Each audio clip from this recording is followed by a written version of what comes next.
Chapitre 33. Comment permettre à Dieu de naître en nous? Celui qui veut parvenir à ce degré de voir le Verbe de Dieu naître sans cesse en lui, comme il est engendré dans l'éternité par le Père céleste, doit se livrer à la préparation suivante. Il veillera avec un soin et une sollicitude de tous les instants sur l'homme intérieur et extérieur.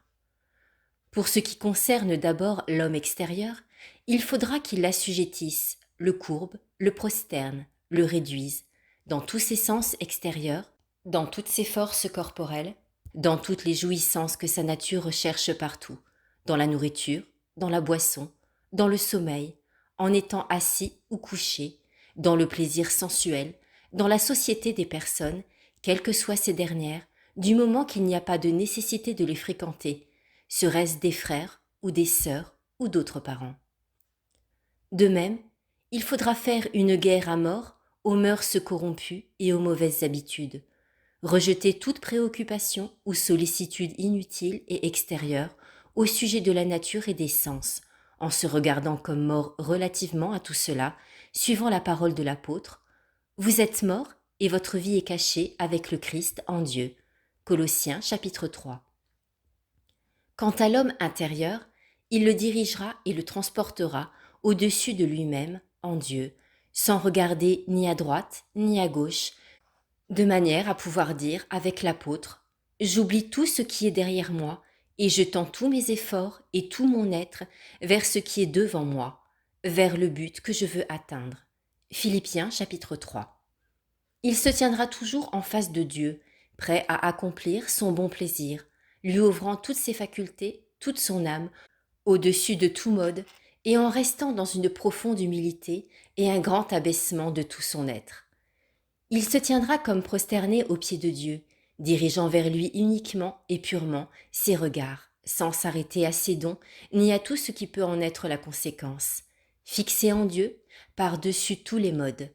Si bien que s'il plaisait au Seigneur de le combler de toutes ses faveurs, il devrait continuer à ne voir que son pur néant et à dire « Ô Seigneur mon Dieu, je ne cherche absolument rien pour moi, je ne veux que vous, votre bon plaisir et votre gloire. » Mais encore faut-il ne pas en arriver là par ses propres concepts, mais suivre Dieu uniquement sans méthode déterminée.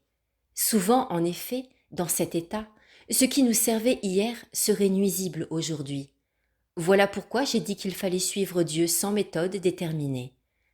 Cependant, les devoirs qui nous incombent par l'obéissance et le bon ordre, comme lire, chanter, réciter ses prières, ne doivent pas être omis, mais on les fera comme si on ne les faisait pas, c'est-à-dire brièvement et intérieurement. Nous devons observer la même règle pour le boire et le sommeil, et d'abord celui-ci sera court. Quand l'heure du réveil sonnera, on se lèvera rapidement et joyeusement, tout en se disant, au fond du cœur, avec un sentiment de crainte et de regret, « Hélas, c'est encore ma chair misérable qui m'a imposé cela.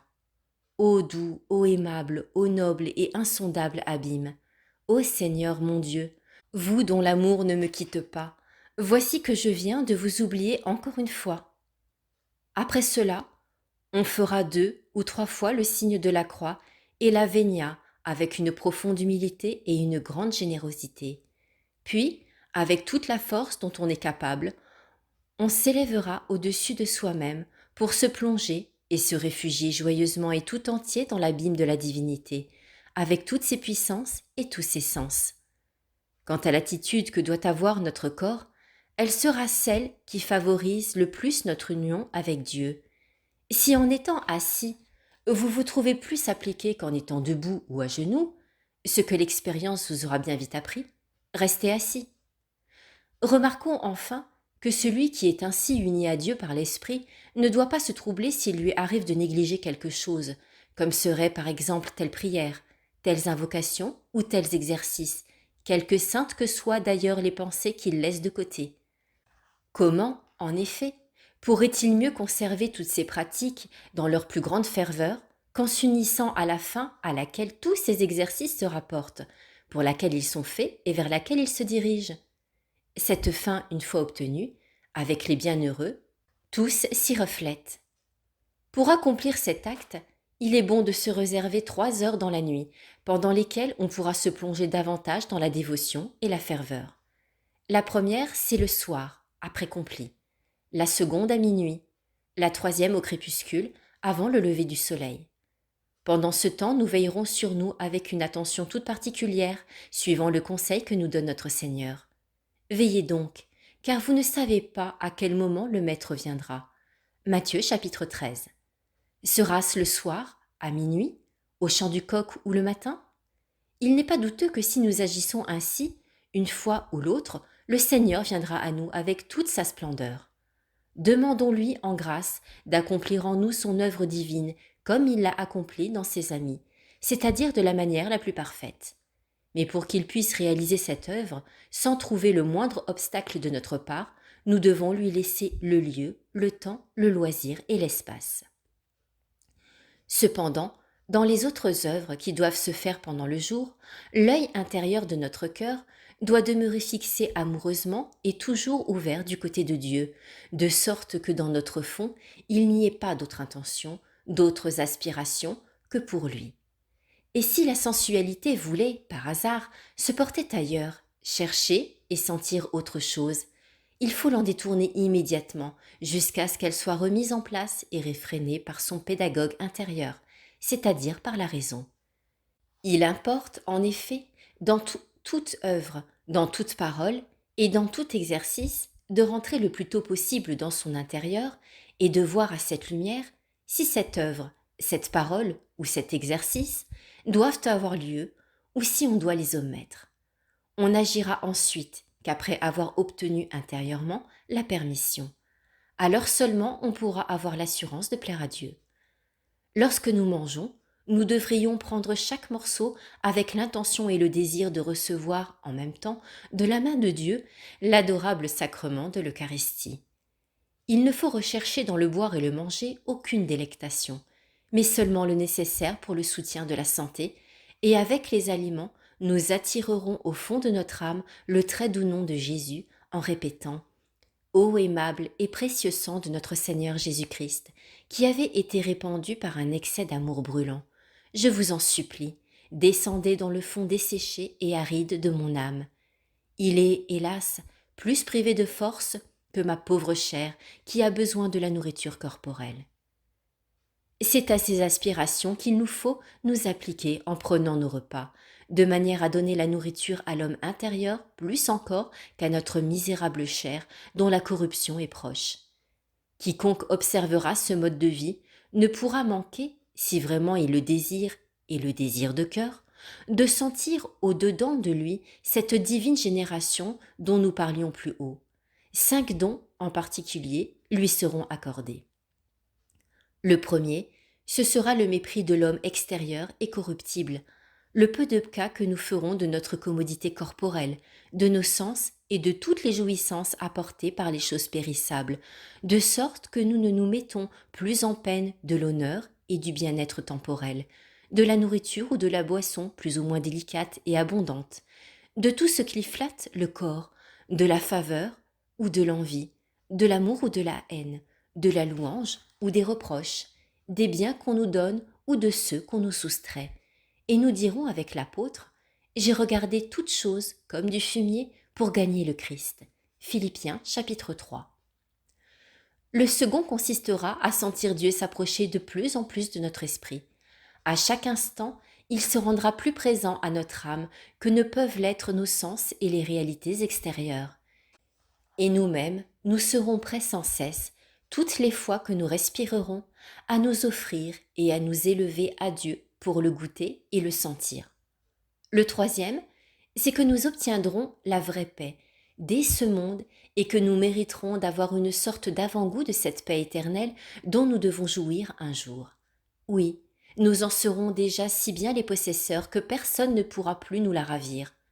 Tout viendrait à être bouleversé et à disparaître, dans la vie comme devant la mort. Nous resterons toujours calmes dans notre fond. Pourquoi ? Parce que, intérieurement, nous nous plongerons sans cesse, avec toutes les créatures dans la volonté divine, et comme il n'y a rien qui nous plaise autant que cette volonté, il s'ensuit que nous aurons la paix en tout. Le quatrième don C'est un parfait discernement dans tout ce qui nous est nécessaire, au-dedans et au-dehors. Nous recevrons une telle illumination que nous saurons clairement d'où nous viennent les impulsions, l'émotion ou les inclinations intérieures ou extérieures, si elles sont de l'esprit ou de la nature. Bien d'autres vérités cachées qui éclatent au-dedans ou au-dehors de nous nous seront également manifestées. Enfin, et c'est là le cinquième don, Dieu, le Père éternel, accomplira en nous sans cesse son éternelle génération. Oui, vous dis-je, la génération de ce Verbe éternel qu'il engendre dans son éternité. Il l'accomplira ici-bas, comme il l'accomplit là-haut, ni plus ni moins. Dans cette génération, notre esprit sera comme transformé, élevé, exalté, et goûtera quelque chose de ce repos et de cette présence de l'éternité, pendant que toute l'agitation des créatures aura cessé et que toutes choses feront silence. Tout ce qui, en effet, ne viendra pas de cette nativité ou ne retournera pas à elle ne sera qu'un objet de mépris. Dans l'esprit ainsi uni à Dieu, tout se transformera sur le modèle de cette génération éternelle et toute multiplicité sera réduite à l'un. Cette voix dont nous parlons n'a jamais été mieux décrite que par Isaïe. Ce saint prophète vit deux séraphins ayant chacun 6 ailes, et l'un criait à l'autre « Saint, Saint, Saint est le Seigneur, le Dieu des armées ». Isaïe chapitre 6. Séraphin signifie ardent, c'est-à-dire une âme embrasée de l'amour divin. Et il faut que cette âme ait 6 ailes. La première est l'image du mépris et de l'horreur que cette âme doit avoir pour le monde et pour toutes les concupiscences du monde, suivant cette parole de notre Seigneur. Nul ne peut servir de maître. Matthieu chapitre 6. Donnant des ordres contradictoires, c'est-à-dire nul ne peut être à la fois le serviteur de Dieu et celui du monde, car ils sont trop en opposition. La seconde, elle, transporte l'âme dans l'amour des biens éternels et lui fait contempler la patrie céleste en lui donnant fréquemment une sorte de goût intérieur des joies surnaturelles, suivant cette parole de l'apôtre. Sa conversation est au ciel. Philippiens chapitre 3. La troisième fait sortir l'homme de lui-même. Il apprend ainsi à se renoncer, à s'abandonner, à ne s'attacher à rien, à ne rien se réserver, se souvenant du précepte de notre Seigneur. Que celui qui veut venir après moi se renonce lui-même, qu'il porte sa croix chaque jour et qu'il me suive. Luc chapitre 9. La quatrième fait qu'on est partout à veiller attentivement sur la pureté de la conscience, préoccupé avant tout de garder celle-ci libre, exempte de toute tâche, dégagée de toute erreur et constamment rappelée et tournée vers Dieu son principe.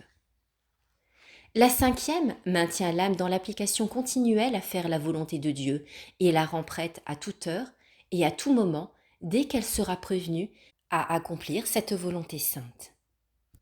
La sixième aide l'homme à se dégager généreusement et avec un ardent amour de tout ce qui passe, de son père, de sa mère, de ses frères et de ses sœurs, de son corps lui-même qui lui paraît une prison. Elle le transporte du désir de voir le Christ jusqu'à lui faire souhaiter la mort et lui faire dire avec l'apôtre « Le Christ est ma vie, la mort me serait un bienfait ». Philippiens chapitre 1. Malheureux homme que je suis, qui me délivrera des liens de ce corps mortel pour que je puisse être uni au Christ? Romains chapitre 7. Grâce à ces 6 ailes, l'âme aimante, à l'exemple de ces séraphins que vit le prophète Isaïe, s'envole immédiatement jusqu'au seuil de l'ineffable Trinité. Comme eux, elle chante « Saint est le Père dans sa toute-puissance, Saint est le Fils dans son infinie sagesse, Saint est l'Esprit du Père et du Fils dans l'ardent amour de sa bonté. » En vérité, toute âme qui s'élève ainsi au-dessus du temps, qui est morte à toute jouissance, qui est sortie d'elle-même pour se sentir embrasée uniquement de l'amour envers son Créateur, toute âme, dis-je, qui en est là, ressemble aux séraphins. Elle est admise dans leur société, elle jouit avec eux de la clarté divine, elle se délecte dans un amour incomparable à l'essence divine. À tout moment, elle se liquéfie, en quelque sorte, dans cet amour de la divinité et se perd elle-même dans cet abîme sans fond.